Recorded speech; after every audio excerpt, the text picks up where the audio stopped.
டிரைவர்கள் இந்த பதிவு அவங்களுக்காக தான். உங்களுக்கு தெரிஞ்ச டிரைவருக்கு இந்த வீடியோவை ஷேர் பண்ணிருங்க. நம்மள பெரும்பாலானவங்க டிரைவர் தானே அப்படின்னு ரொம்ப அலட்சியமா நினைக்கிறோம். ஆனா அவங்க தான் நம்மளோட நேரத்தை மிச்சப்படுத்தி நம்மளோட கனவுகளை நமக்காக சுமந்துட்டு போறோம். காலையில நேரத்திலேயே வீட்டுல இருந்து கிளம்பி தன்னோட பேசஞ்சரை அவங்க சேர வேண்டிய இடத்துல பாதுகாப்பா சரியான நேரத்துல சேர்க்கணும் அப்படின்ற ஒரே எண்ணத்தோட தன்னோட பசியை மறந்து தூக்கத்தோட போராடி அவங்கள சேஃபா டிராப் பண்ணிட்டு நைட் ரொம்ப லேட்டா தான் இவங்க வீட்டுக்கே போவாங்க. பெரும்பாலான டிரைவர்கள் தன்னோட குடும்பத்தோட செலவிடுற நேரம் ரொம்ப ரொம்ப குறைவு அப்படின்னு தான் சொல்லணும். இவங்க வண்டியில டிராவல் பண்ற சின்ன குழந்தைகளோட சிரிப்பையும் அம்மாக்களோட பாசத்தையும் அப்பாக்களோட பொறுப்பையும் தன்னோட ஸ்டேரிங்ல சுமந்துட்டு இவங்களுக்கு பொருளாதார ரீதியாகவும் உடல் ரீதியாகவும் எவ்வளவோ கஷ்டங்கள் இருந்தாலும் அதையெல்லாம் மறைச்சு நம்ம கிட்ட சிரிச்ச முகத்தோட தான் பழகுவாங்க. நம்மள எத்தனை பேர் இவங்களோட தியாகத்தை கவனிக்கிறோம் சொல்லுங்க?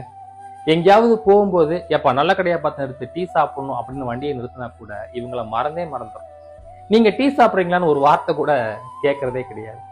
டிரைவர்களோட பெருமை என்ன அப்படின்றது உயிருக்கு போராடி ஆம்புலன்ஸ்ல டிராவல் பண்ணவங்களுக்கும் ஃபயர் சர்வீஸுக்கு போன் பண்ணிட்டு பதட்டத்தோட காத்துட்டு இருந்தவங்களுக்கும் இன்டர்வியூக்கோ மீட்டிங்க்கோ லேட்டா கிளம்பி சரியான நேரத்தில் அட்டன் பண்ணவங்களுக்கும் மட்டும்தான் தெரியும்.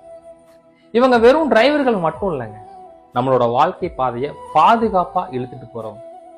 அடுத்த முறை நீங்க கேப்லயோ ஆம்னி பஸ்லயோ இல்ல வேற ஏதாவது டிராவல்ஸ்லயோ டிராவல் பண்ணிட்டு இறங்கும் போது அந்த டிரைவரை பார்த்து ஒரு சின்ன புன்னகையோட நன்றி அண்ணான்னு ஒரு வார்த்தை சொல்லி பாருங்க. அவங்களுக்கு சம்பளத்தை விட அது மிகப்பெரிய சந்தோஷத்தை கொடுக்கும்.